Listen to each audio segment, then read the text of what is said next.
intentional for you, isn't it? This is important for you, that they're not only just fun books, they are also slightly educational. Absolutely. I call my books, and it's kind of different, but I call them like the C books. In other words, SEE. You're seeing the books, and the S stands for it has to be a good story.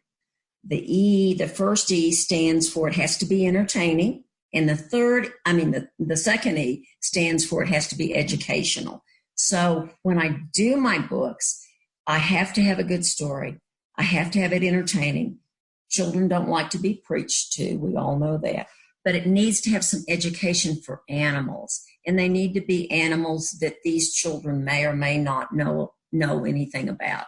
So that is very important to me. And I do a lot of, I go to the schools and read to the schools. And I've actually worked with some teachers. Last year, I worked at Eagle Nest, which is a school that's close to here. And I taught the children they wrote an actual small story, one page only, and they did an illustration with it.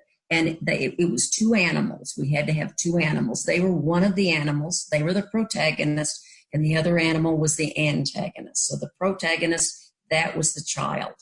And the child learned about the bear, or we would pick out like 6 animals. We did it because we live in New Mexico. So we would pick out certain animals. And so that teaches children a lot. But by reading the books, they learn. And hopefully they learn a little bit more about each of the animals. So that's what I try to do.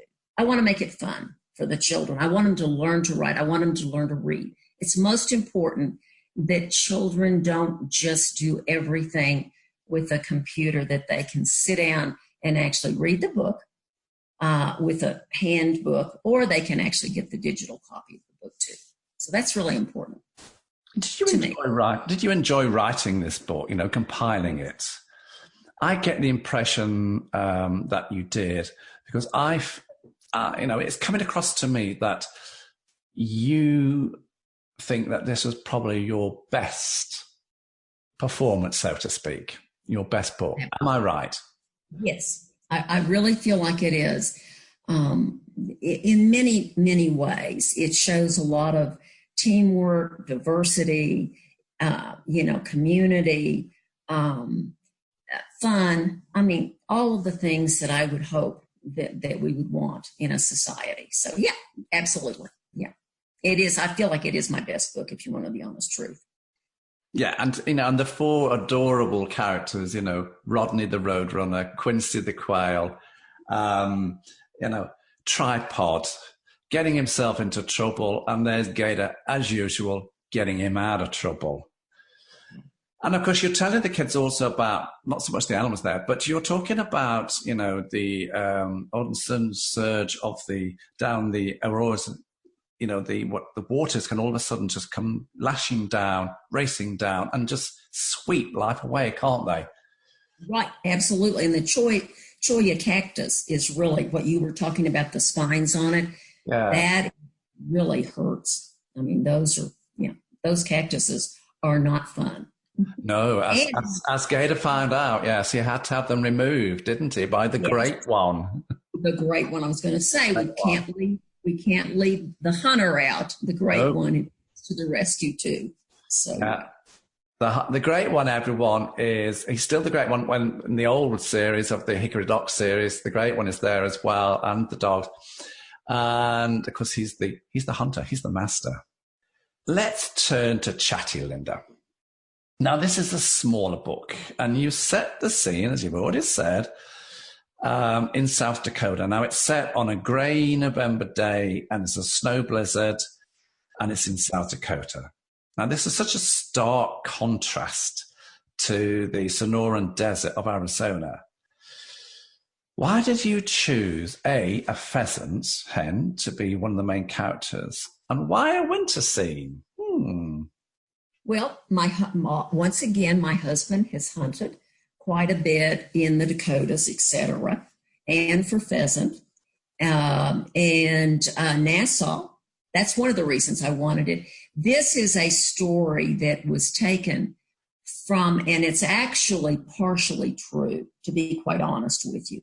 Nassau did find a hen pheasant underneath the snow because they can burrow down, and it's kind of like a shelter to the pheasant at times. And so that was one of the reasons. Nassau was one of the best black lab hunting dogs we've ever had. I mean, he was a great lab. I cannot begin to tell you how great he was. But anyway, and so he had gone after a hen pheasant. And in the story, it goes a little bit further.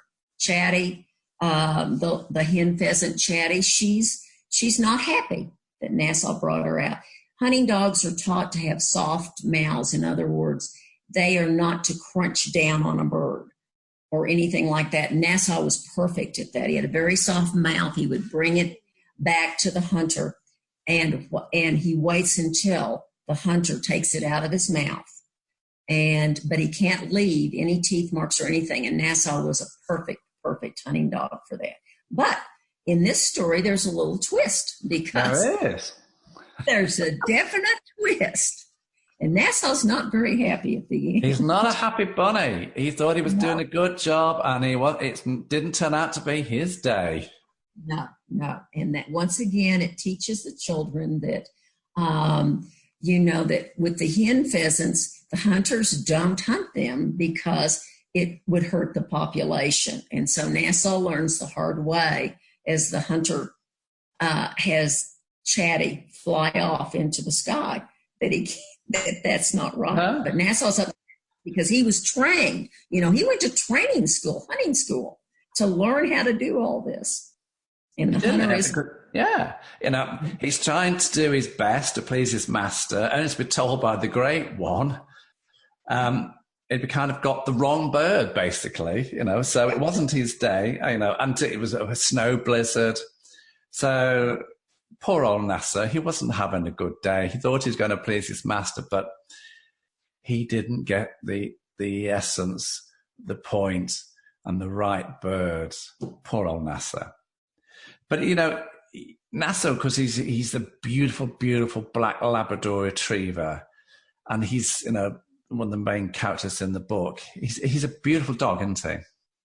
Yes. Yeah, he was probably another one of those back in the old days. He was a wonderful, wonderful, wonderful dog. I can't begin to tell you. Yeah, he was great. And he hunted up to the end of his life, so to speak, So it was great, yeah. He would do anything. I mean, he was a perfect dog. I'm interested, actually. When your husband goes out on the hunts, do you go with him? I have not. I've only been like once, but I'm not into the hunting part. But it is kind of fun to see the dogs, and the dogs, I have seen them in action, so to speak, and a long time ago, and it's really interesting. I think a relationship between the hunter and the animals is very, very important. And in my stories, because my husband is a really kind, sweet, wonderful hunter who is very much into protecting wildlife, so to speak. And hunters are just, there's really some great hunters. And so he's wonderful with the dogs. Really takes good care of them. So, and I'm trying to bring that across also. Yes, that comes across, when he says, we don't hunt them, and we don't hunt them because they keep the population going. Right, absolutely. Again, Linda, like in all your books, you're telling a simple story, to the kids. Some stories carry a fun side to them, others not quite so. But there's an underlying message about the rural wildlife scene and what goes on in nature. Those messages are important for you to get across to the kids. But as you says, not telling them, but doing it in a fun way. And that sums your books up, doesn't it? Right, absolutely. It has to be fun. The kids have to like it, and that's the important thing. So, yes. What's next for Linda Harkey as an author? Are we going to write more books? And are we going to see more in the series of Travel with the Pack? Or are you going to move on to another topic? I actually probably will do more with the animals. My next book, it's already on the drawing board. It's called Blake Jake, An Ordinary Day in the Life of a Wild Turkey. And it is about a turkey, a dog, and some cows. So that's what it's about. So yeah. So it'll be another interesting, and it takes place. It's not in a desert. It's not in South Dakota. This is more or less in New Mexico. So, but is it going to be part of the Travels with the Pack series? I don't know whether it will be or not. With the dog in there, it definitely could be. I haven't really decided yet, to be quite honest with you. And I've got 3 or 4 more that I've already have written. I'm just improving them, so to speak. You love writing books for kids, don't you? Yes, I really do, John. I really do. I think I enjoy it a lot. So when you write your books, do you set a certain time throughout the day? Do you write in the morning or the afternoon, or do you just write as and when the mood takes you, or as and when the time becomes available? I don't know how you do it, and I don't know how anybody else does it. I do it probably pretty early in the morning. And it also has to be if I'm in the mood, or if I don't have other things on my plate, so to speak. But I'm pretty good about getting up early in the morning, about 4 or 5, and that's when I don't have no interruptions at all, and that's when I do pretty good. And I also think of the ideas as I'm going down the highway or something. I have a friend who's a very good author, and he will actually have a little notebook with him. I don't know if you do that or not. And when he thinks of an idea, he'll write it down. I can't do that because I'm driving most of the time, because it takes me about 30 minutes to get down a mountain. So she lives 10,000 feet up the mountainside, everybody. And you certainly don't walk down that track, not where she lives, because she might walk into a little cougar or a big cougar, or there might be a mother bear there with a few cubs, and that's not good. You need to be in your 4x4. I don't actually. I'm not one of these people who writes my books, at a set time, so it's not a morning or afternoon. It's as and when the time fits, and as you said, you've got to be in the mood for it. So the person who taught me to write, he used to say you should spend so much time a day, you should do so many words a day, and eventually he just gave up with me and just said, I would just do it as and when you want to do it, because that's you. You're at the total different end of the scale as most authors. Most authors set aside, I've got to write 1,000 words a day, and I write it in the morning or in the evening. I don't. So I think you and I are similar there, but I'm not up at 4 or 5 o'clock in the morning. Yeah, I do better early in the morning. The other thing, and I don't know about you, but when I was with the children, when I work with children, I'll say, you can take one sentence. Like I had a friend the other day that told me about, and this is another one of my book ideas, because I got the sentence from her.